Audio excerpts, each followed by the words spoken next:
Welcome to my women's wonderland channel. இன்னைக்கு நம்ம என்ன பார்க்க போறோம்னா, ரொம்ப முக்கியமான ஒரு மூலிகை பற்றி தான் பார்க்க போகிறாங்க. நம்ம தமிழ் மருத்துவத்தில் என்ன சொல்லியிருக்குன்னா, உணவே மருந்து அப்படி தான் சொல்லியிருக்காங்க. ஸோ மருந்தாகவே உணவை வந்து நம்ம மருந்தாக உட்கொள்கிறோம். அப்படியாப்பட்ட அற்புதமான ஒரு மூலிகையை நம்ம பார்க்க போகிறோம். நம்ம உடலில் வந்து என்னென்னா, நம்ம சாப்பிட்ற சாப்பாடு தான் நம்மளை ஜீவிக்க வைக்கிறதுக்கு உதவி பண்ணுது.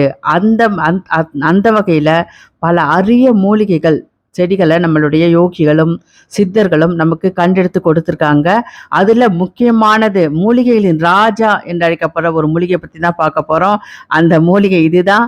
அது என்னன்னா மஞ்ச கசலாங்கண்ணி. இந்த மஞ்ச கசலாங்கண்ணியை பற்றி பல கதைகள் இருக்குங்க. நான் வந்து இதை ரொம்ப ரொம்ப தேடி இதை பற்றி உண்மைத்தன்மையோட சொல்லணுன்றதுக்காக தான் என்ன பண்ணேன், நான் வந்து நிறைய இடத்துல பார்த்தேங்க. நிறைய டூப்ளிகேட் கசலாங்கண்ணியை கொண்டு வந்து கொடுக்குறாங்க. கீரைக்காரங்கிட்ட சொன்னால் கூட அவங்களுக்கும் தெரியல, அவங்க மேலே எந்த தப்பும் சொல்ல முடியாது. ஏன்னா வந்து ஏன்னா வந்து இந்த மஞ்ச கசலாங்கண்ணியை பற்றியும் பொன்னாங்கண்ணி கீரையை பற்றியும் எனக்கு டூப்ளிகேட் நிறைய இருக்கிறதால நான் அதை வாங்குறதே விட்டுட்டேங்க. அதுக்கப்புறம் ஒரு கிராமத்துல இருந்து இதை நமக்கு கொண்டு வந்து கொடுத்தாங்க. இதுதான் ஒரிஜினல் மஞ்ச கசலாங்கண்ணின்னு சொல்லிட்டு கிராமத்துலேருந்து ஒருத்தர் கொண்டு வந்து கொடுத்தாங்க. ஒரு பாட்டிக்கிட்ட கேட்டு அவங்க வீட்டு தோட்டத்தில் இருக்கிற அந்த மஞ்ச கசலாங்கண்ணி தான் கொண்டு வந்து நம்மக்கிட்ட கொடுத்துருக்காங்க. அதை தான் நம்ம பார்த்துட்டு இருக்கோம். இருந்தாலும் எனக்கு என்னென்னா, கூகுளில் சர்ச் பண்ணும்போது வந்து ஃப்ளவர் வந்து வேறு மாதிரி காட்டுறாங்க.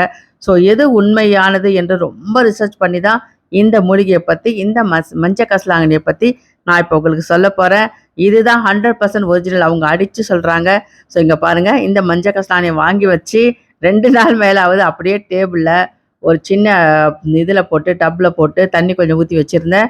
லைட்டாக வாட்டமாக கூட இருக்குது பாருங்கள். ஏன்னா இது முழு விவரத்தையும் நம்ம தெரிஞ்சுட்டு தான் இந்த மூலிகையை பற்றி நம்ம சொல்லணும். மூலிகையை பற்றி சொல்லும்போது எப்போவுமே கரெக்டாக சொல்லணும். ஏன்னா கண்டதெல்லாம் சொல்லக்கூடாது இல்லையா? மூலிகை உணவாக நம்ம உட்கொள்ளும் போது இந்த மூலிகையை பற்றி தான் இப்போ தெரிஞ்சுக்க போகிறோம் வாங்க. இந்த மஞ்ச கசலாங்கண்ணியை பற்றி நிறைய பேர் சொல்லியிருக்காங்க. மகான் வள்ளலார், வடலூர் வள்ளலார் இதை பற்றி அற்புதமான விஷயங்களை 6ஆம் திருமுறையில் சொல்லியிருக்காரு.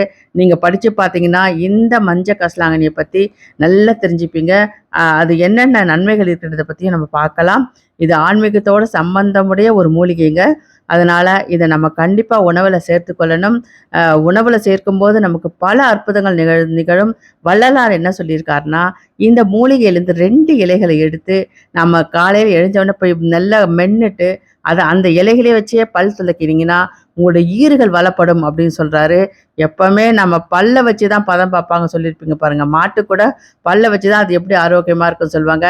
நம்ம பற்களை நம்ம சுத்தமாகவும் ஆரோக்கியமாக வச்சுருந்தா உடலில் நோய்கள் இல்லாமல் இருக்கும்ன்றதை வள்ளலார் அற்புதமாக அதை பற்றி சொல்லியிருக்காரு. ஸோ நம்ம இதோட மருத்துவ குணங்களை பற்றி பார்க்கலாம். இங்கே பாருங்கள், நான் வாங்கிட்டு வந்து வச்சுருக்கேன். இதை வந்து நான் சமைச்சும் சாப்பிட்டாச்சு. சமைச்சு சாப்பிட்டுட்டு எடுத்து நம்ம தொட்டியில் நட்டு இப்போ வளர்ந்து வந்துட்டுருக்கு. இந்த சமைச்சு சாப்பிட்டதுக்கப்புறம் எந்த வித பாதிப்பும் இல்லை. இதை பற்றி என் கணவருக்கு நல்லா தெரிஞ்சிருக்குங்க. ஏன்னா வந்து அவர் என்ன ஜாண்டிஸ் அந்த மஞ்சாக்காமலையில் இருக்கும்போது அவங்க வீட்டில் என்ன பண்ணுவாங்களாம், காலையில் எழுந்தவுடனே கீழா நெல்லியை வந்து பறித்து அரைச்சி மோரில் கலந்து காலையில் கொடுத்துருவாங்க. மத்தியான உணவுக்கு என்னென்னா இந்த மஞ்ச கசலாங்கண்ணியை தான் வந்து என்ன பண்ணியிருக்காங்க, பருப்பு போட்டு உப்பு கிப்பு எதுவுமே கிடையாது, ஃபுல் பத்தியங்க, வெறும் பருப்பும் இந்த கீரையை போட்டு கடைஞ்சி 3 நாளைக்கு சாதத்தோடு பசிஞ்சு சாப்பிடணும் கொடுப்பாங்களா. 3 நாளில் அந்த மஞ்சா காமலை சரியாயிடும் சொல்கிறாரு. இது அவரோட சொந்த அனுபவங்க. அதனால் 100% இது வந்து நல்ல ஒரு நமக்கு வந்து மருந்தாக பயன்படக்கூடிய ஒரு மஞ்ச கசலாங்கண்ணி. இதை பற்றி நம்ம நிறைய விஷயங்கள் தெரிஞ்சுக்கலாம் வாங்க. முதல்ல வந்து என்னென்னா, ஜலதோஷத்துக்கு இதனோட சாறை வந்து 2 துளி எடுத்துக்கிட்டு மஞ்ச கசலாங்கண்ணியோட சாறை அது கூட தேன் கலந்து குழந்தைங்களுக்கு கொடுத்தாலும் அந்த ஜலதோஷம் போயிடும்னு சொல்கிறாங்க. காது வலிக்கும் இது ஒரு சிறந்த மருந்தாக இருக்குங்க. இதை வந்து 2 ட்ராப்பு காதில் விட்டிங்கன்னா காது வலி உடனே சரியாயிடும்னு சொல்கிறாங்க. முக்கியமாக யானைக்கால் நோய், அதுக்கு வந்து இந்த கசலாங்கண்ணி எண்ணெயை நல்லெண்ணெயில் அரைச்சி யானைக்கால்களுக்கு அந்த யானைக்கால் இருக்கிற இடத்துல பூசுனீங்கன்னா உடனே வீக்கம் குறைந்து சரியாகும்னு சொல்கிறாங்க. அது மட்டும் இல்லாமல் சிறுநீரில் ரத்தம், அந்த மாதிரி சில பேருக்குலாம் யூரின் போகும்போது பிளட் கொஞ்சம் இருக்கும். அவங்களும் இந்த மஞ்சா கசலாங்கண்ணியை சமைச்சு சாப்பிடும்போது அந்த ரத்தப்போக்கு நிற்கும் சொல்கிறாங்க. முக்கியமான இன்னொரு விஷயம், தேல்கடி. இப்போல்லாம் நம்ம சென்னையிலலாம் தேல்லாம் பார்த்தே இருக்க மாட்டாங்க. அடுத்த ஜென்ரேஷன், எனக்கு அடுத்த ஜென்ரேஷன் இருக்கவங்களாம் அந்த தேல்லாம் என்னன்னே தெரிஞ்சிருக்காது. அந்த தேல் கடிக்கும் இதுலேருந்து மருந்து எடுத்து இந்த மஞ்ச கசலாங்கண்ணி வச்சு இலையை அரைச்சி தடவனா தேல் கடியும் சரியாகும்னு சொல்கிறாங்க. முக்கியமான ஒரு விஷயம். அதுவும் இல்லாம கல்லீரல், மண்ணீரல் அந்த நோய் வர நோய்களுக்கெல்லாம் இதோட வேர வந்து பொடியாக்கி, காய வச்சு பொடியாக்கி மருந்தா எடுத்துக்கலாம்னு சொல்றாங்க. அது மட்டும் இல்லாம ரொம்ப ரொம்ப முக்கியமான விஷயம் என்ன அதுன்னா, தலைமுடி கருமையா வளர்றதுக்கு கரிசலாங்கண்ணி அடிச்சுக்க ஆளே கிடையாதுங்க. இது எல்லாருக்குமே தெரிஞ்சிருக்கும். இங்க பாருங்க தொட்டியில நான் வச்சு சாப்பிட்டதுக்கு அப்புறம் தொட்டியில அந்த இலைகள அந்த காம்ப வச்சு நட்டுருக்கேன். சூப்பரா வளர்ந்து வந்திருக்கு. இங்க பாருங்க. அடுத்தது நான் வச்சு ஒரு 10 டேஸ் கழிச்சு நல்லா மழை பெஞ்சுட்டு இருந்தது. அதனால வந்து பார்த்த உடனே பார்த்தா சூப்பரா முளைச்சு வந்திருந்தது. நம்ம மாடி தோட்டத்தில தொட்டியில் தான் வச்சிருக்கேன் பாருங்க. இலைகள் புது இலைகள் வர ஆரம்பிச்சிருக்கு. பூக்களும் வர ஆரம்பிச்சிருக்கு. இது தலைமுடிக்கு இது முக்கியமா எல்லாருக்குமே சொல்றாங்க. பிரிங்ராஜ் எண்ணெய் அப்படிலாம் சொல்றாங்க பாருங்க. பிரிங்ராஜ்ன்னு சொன்ன உடனே நமக்கு என்ன தோணும்? ஏதோ பெரிய மூலிகை அப்படின்னு தோணும். அது வேற ஒண்ணும் இல்ல. நம்மளோட மஞ்ச கரிசலாங்கண்ணி தான். இந்த கரிசலாங்கண்ணிய தான் எண்ணெயில நல்லெண்ணெயில காய்ச்சி தலையில தேய்ச்சு குளிக்கும்போது முடி வந்து கருப்பாவும் சொல்றாங்க. இது வந்து நம்ம கண்டிப்பா பயன்படுத்தணுங்க.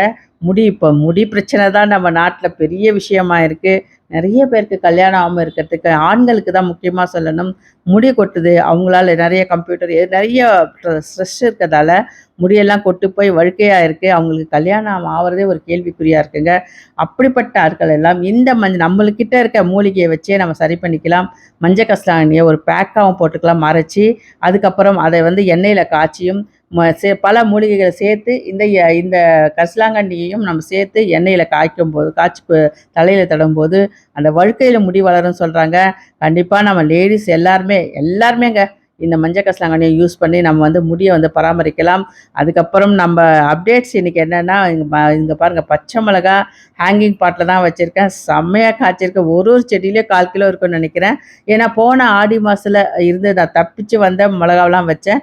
இந்த வாட்டி போட்டது குட்டி குட்டியா இருக்கு பாருங்க. இப்போ வந்து இது ஹேங்கிங் பாட்ல வச்சிருக்கேன். இங்க பாருங்க. ஹேங்கிங் பாட்ல வச்சிருக்கேன். இப்போ கொஞ்சம் வளர்ந்து வந்துட்டுருக்கு. ஒவ்வொரு செடியிலும் எக்கச்சக்கமான பூக்கள் பூத்திருக்கு. பச்சை மிளகாய் இந்த வாட்டி நெறைய காய்கள் கொடுத்துருக்கு. பறிக்காம வேடிக்கை பார்த்துட்டு வந்துடுறேன். தேவைப்படும்போது கண்டிப்பா பறிச்சுப்பேன். இதெல்லாம் இப்ப தான் வச்சது. நாத்து விட்டு எடுத்து வச்சதுங்க. இப்போ வந்து சின்ன சின்னதா வளர்ந்து வந்துட்டுருக்கு. ஸோ இப்போ பாருங்க பச்சை மிளகாய் ஹேங்கிங் பாட்ல வச்சா கூட சூப்பரா வளரும்.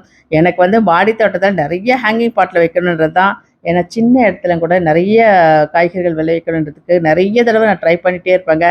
எல்லாமே கத்திரிக்காய், வெண்டைக்காய், தக்காளி எல்லாத்தையும் ஹேங்கிங் பாட்ல வைக்கணுன்றது தான் என்னுடைய ஐடியாவே. ஸோ எனக்கு கொஞ்சம் தொட்டியில கீழ வச்சாலும் ஹேங்கிங் பாட்ல நெறைய ட்ரை பண்ணிட்டே இருப்பேன். இங்க பாருங்க பச்சை மிளகாய் சூப்பரா வந்துகிட்டு இருக்கு. இது வந்து கீழ வச்சிருக்க தொட்டியில வச்சிருக்கிறது. இதுலயும் நெறைய பூக்கள் எடுத்திருக்கு. இந்த வாட்டி மழை பெய்யவோ என்னவோ தெரியல. சூப்பரா பூக்கள் எடுத்திருக்கு. மாடி தோட்டமே பார்க்கறதுக்கு குளுமையா இருக்குங்க. ஸோ இந்த வீடியோ உங்களுக்கு பயனுள்ளதா இருக்கும்னு நெனைக்கிறேன். கண்டிப்பா எல்லார் வீட்லயும் மஞ்ச கரிசலாங்கண்ணிய ஒரு சின்ன தொட்டியில வச்சு வளங்க. ஆனா கண்டிப்பா ஒரிஜினலா பார்த்து வாங்கி வைங்க. வாங்கி வச்சீங்கன்னா, கண்டிப்பா வாரத்துக்கு 1 நாள் பேக்கிங்கா போடும்போதும், சமைச்சு சாப்பிடும்போதும், எண்ணெயில காய்ச்சி நம்ம தலையில தேய்க்கும்போதும் கண்டிப்பா முடி வளரும். 100% கேரண்டிங்க இது. ஓகே.